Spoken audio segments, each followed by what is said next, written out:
ರಾಷ್ಟ್ರೀಯ ಹಬ್ಬಗಳ ಮಹತ್ವದ ಬಗ್ಗೆ ಪ್ರಬಂಧ. ಪೀಠಿಕೆ. ಒಂದು ದೇಶದ ಐಕ್ಯತೆಯನ್ನು ಕಾಪಾಡುವ ನಿಟ್ಟಿನಲ್ಲಿ ರಾಷ್ಟ್ರೀಯ ಹಬ್ಬಗಳು ಬಹಳ ಪ್ರಾಮುಖ್ಯತೆಯನ್ನು ಪಡೆದುಕೊಳ್ಳುತ್ತವೆ. ಭಾರತದಂತಹ ವೈವಿಧ್ಯತೆಯುಳ್ಳ ರಾಷ್ಟ್ರಗಳಲ್ಲಿ ಏಕತೆಯನ್ನು ತರುವುದು ಇಂತಹ ರಾಷ್ಟ್ರೀಯ ಹಬ್ಬಗಳ ಮೂಲಕ ಸಾಧ್ಯವಿದೆ.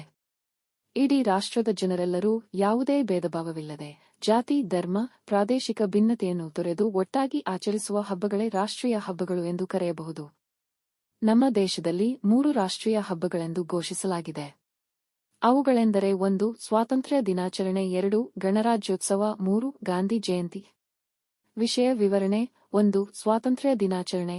ಭಾರತ ಸುಮಾರು 200 ವರ್ಷಗಳ ಕಾಲ ಬ್ರಿಟಿಷರ ಆಳ್ವಿಕೆಗೆ ಒಳಪಟ್ಟಿತ್ತು. ವ್ಯಾಪಾರದ ಉದ್ದೇಶದಿಂದ ಬಂದ ಬ್ರಿಟಿಷರು ಭಾರತೀಯ ಅರಸರುಗಳ ದೌರ್ಬಲ್ಯಗಳನ್ನು ಉಪಯೋಗಿಸಿಕೊಂಡು ಭಾರತ ದೇಶದ ಆಡಳಿತ ಚುಕ್ಕಾಣಿ ಹಿಡಿದಿದ್ದರು. ಭಾರತೀಯರಿಗೆ ಸ್ವಾತಂತ್ರ್ಯ ಎನ್ನುವುದೇ ಇರಲಿಲ್ಲ. ಹಾಗಾಗಿ ಭಾರತೀಯರೆಲ್ಲರೂ ಒಟ್ಟಾಗಿ ಬ್ರಿಟಿಷರ ವಿರುದ್ಧ ಸ್ವಾತಂತ್ರ್ಯ ಹೋರಾಟದ ರಣಕಹಳೆಯನ್ನು ಊದಿ ಕೊನೆಗೆ 1947 ಆಗಸ್ಟ್ 15 ರಂದು ಸ್ವಾತಂತ್ರ್ಯವನ್ನು ಪಡೆದರು. ಆ ದಿನವನ್ನು ಪ್ರತಿವರ್ಷ ಭಾರತೀಯರೆಲ್ಲರೂ ಒಟ್ಟಾಗಿ ರಾಷ್ಟ್ರೀಯ ಹಬ್ಬವನ್ನಾಗಿ ಆಚರಿಸಿ ರಾಷ್ಟ್ರೀಯ ಐಕ್ಯತೆಯನ್ನು ಮೆರೆಯುತ್ತಾರೆ. ಅದು ಶಾಲಾ, ಕಾಲೇಜು, ಕಚೇರಿಗಳಲ್ಲಿ ರಾಷ್ಟ್ರೀಯ ಧ್ವಜವನ್ನು ಹಾರಿಸಿ ದೇಶಭಕ್ತಿ ಸಾರುವ ಕಾರ್ಯಕ್ರಮಗಳನ್ನು ಆಚರಿಸಿ ಒಗ್ಗಟ್ಟನ್ನು ಪ್ರದರ್ಶಿಸುತ್ತಾರೆ. 2. ಗಣರಾಜ್ಯೋತ್ಸವ. ಭಾರತ ದೇಶವು ಸ್ವಾತಂತ್ರ್ಯವನ್ನು ಪಡೆದ ನಂತರ ಆಡಳಿತದ ರೂಪುರೇಷೆಗಳನ್ನು ಸಿದ್ಧಪಡಿಸಲಾಗಿದೆ. ಆ ರೂಪುರೇಷೆಗಳನ್ನು ಒಳಗೊಂಡಿರುವುದೇ ನಮ್ಮ ಸಂವಿಧಾನ. ಎಲ್ಲ ರಾಜ್ಯಗಳನ್ನು ಗಣಗಳನ್ನಾಗಿ ಮಾಡಿ ಆಡಳಿತ ನಡೆಸಲು ಕಾನೂನು ರೂಪ ಪಡೆದ ಸಂವಿಧಾನವನ್ನು ಜನವರಿ 26, 1950 ರಲ್ಲಿ ಜಾರಿಗೆ ತರಲಾಯಿತು. ಆ ದಿನವೇ ಗಣರಾಜ್ಯ ದಿನ. ಇದನ್ನು ಕೂಡ ನಮ್ಮ ದೇಶದ ಪ್ರಜೆಗಳೆಲ್ಲರೂ ಒಟ್ಟಾಗಿ ಸೇರಿ ಆಚರಿಸುತ್ತಾರೆ. ಈ ದಿನದಲ್ಲಿ ರಾಷ್ಟ್ರಧ್ವಜವನ್ನು ಹಾರಿಸಿ ಸಂವಿಧಾನದ ನಿರ್ಮಾತೃಗಳು ಹಾಗೂ ತತ್ವಗಳನ್ನು ಸ್ಮರಿಸಿಕೊಳ್ಳುತ್ತಾರೆ. ಪ್ರತಿಯೊಬ್ಬರೂ ಸಂವಿಧಾನವನ್ನು ಪಾಲಿಸುವ ಮನೋಧರ್ಮವನ್ನು ಬೆಳೆಸಿಕೊಳ್ಳುವ ಆಶಯವನ್ನು ಪಡೆಯುತ್ತಾರೆ.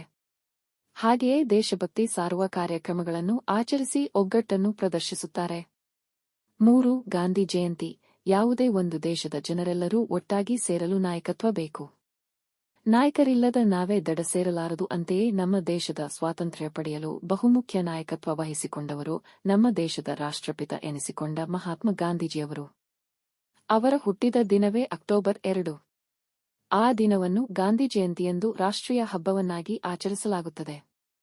ಏಕೆಂದರೆ ಗಾಂಧೀಜಿಯವರು ಸ್ವಾತಂತ್ರ್ಯ ಚಳುವಳಿಯ ಮುಂದಾಳತ್ವವನ್ನು ವಹಿಸಿಕೊಂಡು ಸ್ವಾತಂತ್ರ್ಯವನ್ನು ತಂದುಕೊಡುವಲ್ಲಿ ಪ್ರಾಮುಖ್ಯತೆಯನ್ನು ಹೊಂದಿದ್ದಾರೆ. ಆದ್ದರಿಂದ ಅವರ ಆದರ್ಶಗಳನ್ನು ನೆನೆಯುತ್ತಾ ಅವರನ್ನು ಸ್ಮರಿಸುತ್ತಾ ಸ್ವಾತಂತ್ರ್ಯದ ಮಹತ್ವದ ಬಗ್ಗೆ ಕೊಂಡಾಡುವ ದಿನವಾಗಿದೆ. ಉಪಸಂಹಾರ. ಭಾರತದಲ್ಲಿ ರಾಷ್ಟ್ರೀಯ ಹಬ್ಬಗಳನ್ನು ಆಚರಿಸುವುದರಿಂದ ಪ್ರತಿಯೊಬ್ಬ ನಾಗರಿಕರಲ್ಲಿ ಏಕತೆ, ದೇಶಭಕ್ತಿ, ಸಂವಿಧಾನದ ಮಹತ್ವ, ನಾಯಕತ್ವದ ಮಹತ್ವ ಮುಂತಾದ ವಿಚಾರಗಳನ್ನು ತಿಳಿಯಲು ಮತ್ತು ನಾವು ಅದೇ ರೀತಿ ನಡೆದುಕೊಳ್ಳಲು ನೆರವಾಗುತ್ತದೆ.